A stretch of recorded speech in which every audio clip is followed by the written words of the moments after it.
दोस्तों, पटना के राजधानी गर्दनीबाग में पिछले आज कहीं ना कहीं 11 दिनों से ये प्रोटेस्ट चल रहा है। दिल्ली और झारखंड के बाद यह पटना अब बिहार का सबसे बड़ा प्रोटेस्ट होने जा रहा है, क्योंकि जितने भी पीएचडी होल्डर्स हैं, इनकी 6 सूत्री मांगों को लेकर इन्होंने 11 दिनों से यहाँ हड़ताल पे बैठे हुए हैं और अभी तक इनकी बातों को अभी तक नहीं सुना गया है।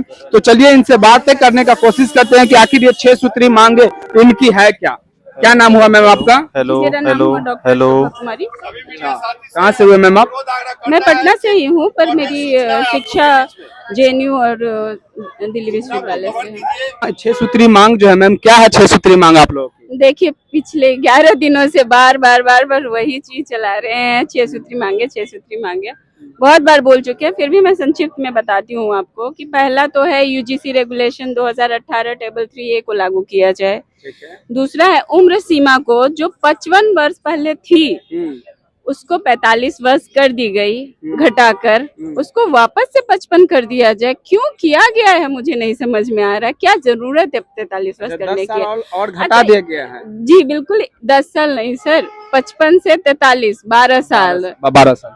और ये बताइए कि ये लोग निकालते हैं नोटिफिकेशन, वो क्या हर साल बिना देरी के निकल जाती है क्या?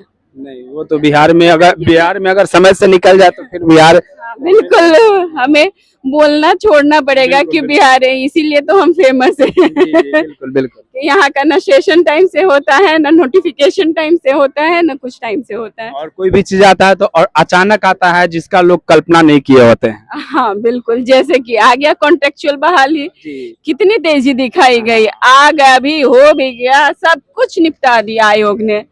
आयोग को बहाली के लिए रखा गया था, कॉन्ट्रेक्चुअल के लिए क्या? आयोग कॉन्ट्रेक्चुअल बहाली के लिए बनाई गई थी। जब आयोग का गठन हुआ था तो बहुत उम्मीदें जगी थी मन में, क्योंकि जो 2015 वाला जो था उसमें उन्होंने क्या बोलते हैं, उसमें उन्होंने बीपीएससी के थ्रू कंडक्ट करवाया था और उसके बाद ये आयोग का गठन करवाया गया। तो आपके मन में क्या आएगा कि अरे आयोग का गठन हुआ है, अब चीजें अच्छे तरीके से होंगी। पर आयोग कर क्या रही है अच्छे तरीके से? वो कॉन्ट्रेक्चुअल बहाली करवा रही है। जरूरत क्या पड़ गई आपको इन बिटवीन कॉन्ट्रेक्चुअल बहाली करने की? कोई है इसका जवाब? 25 सालों में मात्र 3 नोटिफिकेशन आते हैं, फिर एज लिमिट आप कैसे रख सकते हैं ये बताइए। अगर आपने जो नोटिफिकेशन निकाला और वो बच्चा उस नोटिफिकेशन से बस 1 दिन, 10 दिन या 1 साल से पीछे रह गया, और वो पिछले अगर आप ऑन एवरेज में जोड़ूं तो 9-10 साल में एक नोटिफिकेशन आ रहा है, तो उस 9-10 साल के रेंज में अगर कोई बच्चा आता है तो क्या उसकी गलती है? किसकी गलती हुई है? आयोग की। तो फिर आप अपनी गलती उन बच्चों पे क्यों लाद रहे हैं जो बहुत मेहनत करके वहां तक पहुंच रहे हैं? पीएचडी का डिग्री पाना कोई इतना आसान का काम तो है नहीं, कितनी मुश्किलें आती है। आपने हर तरह के मानक रखे हुए हैं। हम समर्थन, हम ये नहीं बोलते कि आप झोला छाप टीचर्स को भर दीजिए, बिल्कुल नहीं। उच्च शिक्षा में कोई कॉम्प्रोमाइज नहीं होना चाहिए। जब बोलते भी हैं कि जब एक समाज शिक्षित होता है तो धीरे धीरे प्रदेश शिक्षित होता है, प्रदेश शिक्षित होता है तो फिर पूरा देश अच्छे से वो रिप्रेजेंट होता है कि ठीक है यहाँ के लोग शिक्षित हैं। तो उच्च शिक्षा में कोई कॉम्प्रोमाइज ये हम लोग तो बिल्कुल भी नहीं चाहते। हम लोग ऐसी कोई भी मांग नहीं कर रहे हैं जो अनुचित हो।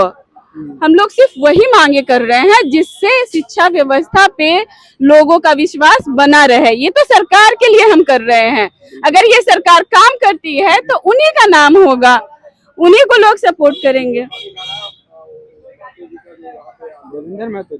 अच्छा ठीक है, आता था एक मैम, आप लोग का डोमिसाइल नीति भी लागू कर लिए भी आप लोग का है? जी बिल्कुल, डोमिसाइल होना चाहिए। देखिए बाकी स्टेट्स में आप जाइएगा ना, डोमिसाइल डायरेक्ट